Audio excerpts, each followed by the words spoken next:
नई संसद पे उद्घाटन किया गया, उसको लेकर बड़ा विवाद है देश भर में, आप कैसे देखते हैं उसको? मोदी सरकार जब से आई है तब से विवाद ही विवाद है। रोहित मुमला कांड होता है, कहते हैं कि मुझे मार लो, दलित भाइयों को मत मारो, विवाद ही चल रहा है। मोदी जी जाते हैं विदेश में तो कहते हैं कि मैं बुद्ध की धरती से आया हूँ, मैं युद्ध की धरती से नहीं आया हूँ।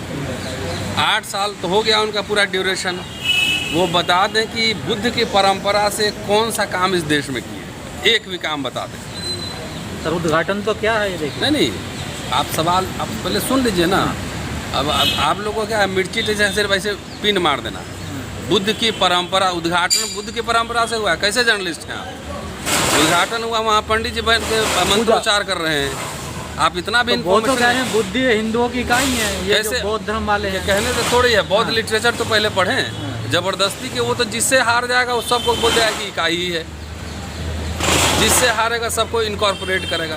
पहले संदर्भ समझ लीजिए क्या कह रहा है। कहते हैं कि हम जा रहे हैं, बुद्ध की धरती से आए हैं, लेकिन यहाँ जो बात बोलते हैं, जो काम करते हैं, वो सब आता है मनु के परंपरा से आता है। अगर बुद्ध हिंदू ही है तो आप भंते को बुलवा लेते ना, वहाँ पे बुद्ध वंदना कराते। तो सिर्फ कहने के लिए तुम भाई हो, किताब तुम्हारा, पन्ना हमारा, कहने के लिए भाई हो, लेकिन सारे अधिकार मेरे रहेंगे, तुम चुपचाप बैठो। ऐसे नहीं चलता है। नंबर 1। नंबर 2, सारे प्रतीकों से छेड़छाड़ हुई है, अंग भंग भी है उसमें। देखिए, अशोक के ज़माने का जो आर्टिस्ट है, कलाकार है, उसमें जो नेचुरल, ये आखिर किसके आदेश से ये छेड़छाड़ हुई? डॉक्टर अंबेडकर को पढ़िए। 2 मई 1950 को उन्होंने भाषण दिया था कि मैंने राष्ट्रीय प्रतीक चिन्ह बनाने के लिए हिंदू धर्म में मैंने बहुत कुछ ढूंढा, लेकिन उसमें कुछ नहीं मिला, इसलिए राष्ट्र ध्वज बुद्धिस्ट परंपरा से लिया गया है। राष्ट्रपति को देने के लिए कुछ नहीं तो बुद्धिस्ट सिंबल दिया गया। तो ये जो सिंबल पूरे कॉन्स्टिट्यूंट असेंबली में डिबेट हुआ है कि हमारा राष्ट्रीय प्रतीक क्या रहेगा। ये अशोक स्तंभ लिया गया है सारनाथ से, वहाँ का जाके स्ट्रक्चर देखिए, और ये जो बनाया गया है वो देखिए, उसमें आपको अंतर स्पष्ट।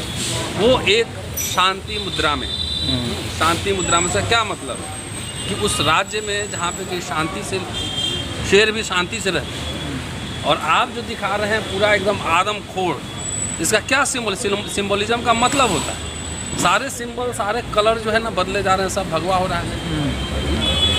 तो संविधान में बना था, इस संविधान सभा, जब मैं कह रहा हूँ बार बार डिस्कशन हुआ था, चर्चा हुई थी, और चर्चा होने के बाद ये आज़ाद भारत में ही बना है, ये गुलाम भारत में नहीं बना है, ये आपको पता होना। लेकिन तर्क तो अब यही दे रहे हैं ना, वो तो तर्क तो कुछ भी कर सकते हैं। वो गाय का मूत्र पी के वो कैंसर इलाज कर सकते हैं। वो उस डिबेट में हमको क्यों फंसा रहे हैं? जहाँ पे साइंटिफिक बात नहीं है, सिर्फ आस्था पे जो मर्जी है कह दो, जहाँ मर्जी है जो ढूंढ लो। शेर का बड़ा आकार हो गया थोड़ा, इस वजह से भयानक लग रहा है। नहीं, भयानक हो गया, कैसे भयानक हो गया? आपका हम बड़ा फोटो बना दे 10 फुट का, तो गजेंद्र का फोटो जैसा है वैसी नजर आएगा। अमिताभ बच्चन का फोटो लगता है, नरेंद्र मोदी का लगता है, तो जैसा चेहरा आता है वैसे ही बनता है, कि मुंह ऐसे फाड़ा हुआ बनता है।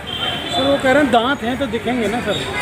आप जाके उन्हीं से पूछे ना, हमसे क्यों पूछ रहे हैं? कह रहे हैं कि जब प्रतीक के साथ छेड़छाड़, तो कैसा कला, इसका मतलब है घटिया कलाकार लेके आए हो, जिसको नकल करना, इमिटेशन करना भी नहीं आता है।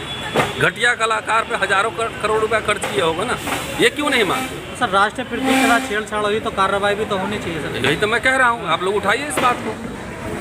किसने की, अगर कलाकार ने की है तो उसके ऊपर कानून सम्मत कार्रवाई होनी चाहिए। राष्ट्रीय प्रतीक तिरंगा के साथ कोई छेड़छाड़ करता है तो कार्रवाई होती है कि? लेकिन सर वो पहले धनुष राम के गले में होता था, बड़ी शांत अवस्था में था, लेकिन अब उसे तो चलाते हुए खड़ा दिखाते हैं। हनुमान जी साहित्य अकेडमी विजेता थे, उनकी एक किताब अभी आई थी, मैं भूल गया, उसमें मैंने बातचीत भी की थी, सम्राट अशोक, उसमें विलेन दिखाया गया।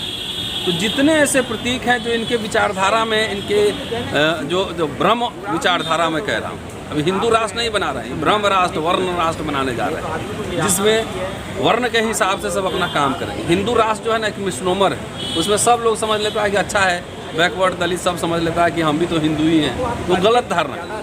ये वर्ण राष्ट्र और ब्रह्म राष्ट्र, तो ये जानबूझ के आप नोट को देखिए, 2000 का नोट अब दिखता है, ATM से निकलता है नहीं। सारे प्रतीक धीरे धीरे, सबसे पहला जब अगर राज सत्ता पे किसी को कब्जा करना होता है, सबसे पहला जो टारगेट होता है प्रतीकों का बदलना।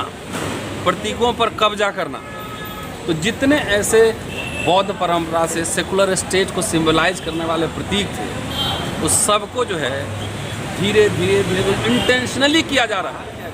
अगर कलाकार ने बगैर कानूनी प्रक्रिया का पालन किए हुए, आर्किटेक्ट ने अगर ये किया है, तो उसके ऊपर सरकार जो है कानूनी कार्रवाई करे, इस पर जांच बैठनी चाहिए, और जो भी इसके लिए रिस्पॉन्सिबल हो उसको कानूनी तरीके से। कहा जा रहा है ये स्वतंत्र देश का स्वतंत्र शेर है।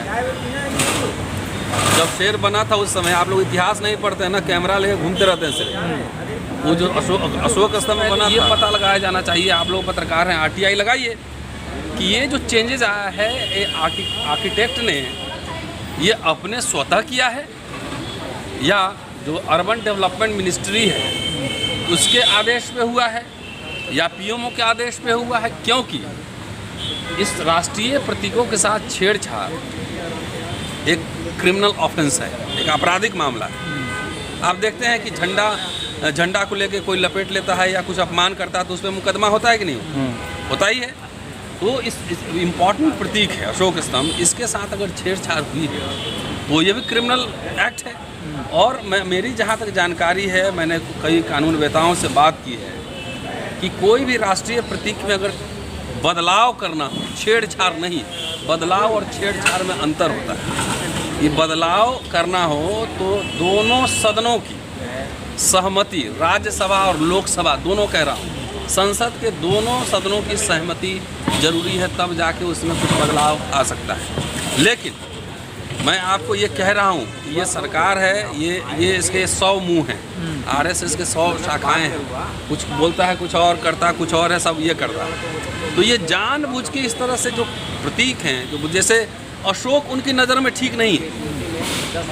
अशोक, इसलिए आपने देखा, हम राम माने या न माने, हनुमान माने या न माने, राम का जो सिंबलिज्म था वो मर्यादा पुरुषोत्तम, एकदम जन कल्याणकारी। हनुमान भी ऐसे लगते थे कि जन कल्याणकारी हनुमान है। ये अब आ रहा है रणोद्दत, एंग्री हनुमान, रणोद्दत राम। रणोद्दत का मतलब है एकदम रण में जाने के लिए, धनुष लेने के लिए तैयार है। इस सिंबलिज्म का अर्थ नहीं समझते हैं, किसको डराने के लिए सब बनाया जा रहा है। ये सीधा और सीधा मुसलमानों को डराने के लिए एक सिंबलिज्म है, और उसका रिफ्लेक्शन आप कल्चर में देख सकते हैं। जितने 8 साल में मॉब लिंचिंग हुई है, जितना मुसलमानों को मारा गया है, गाय गोबर के नाम पे सब मारा गया, वो दिख नहीं रहा है। इसलिए इस सिंबलिज्म आसान मत समझिए। सिंबलिज्म का मतलब धीरे धीरे सिंबलिज्म के थ्रू ही आपके इतिहास को, आपके स्मृतियों से मिटा दिया जाएगा। शुक्रिया, thank you. Press the bell icon on the YouTube app and never miss another update.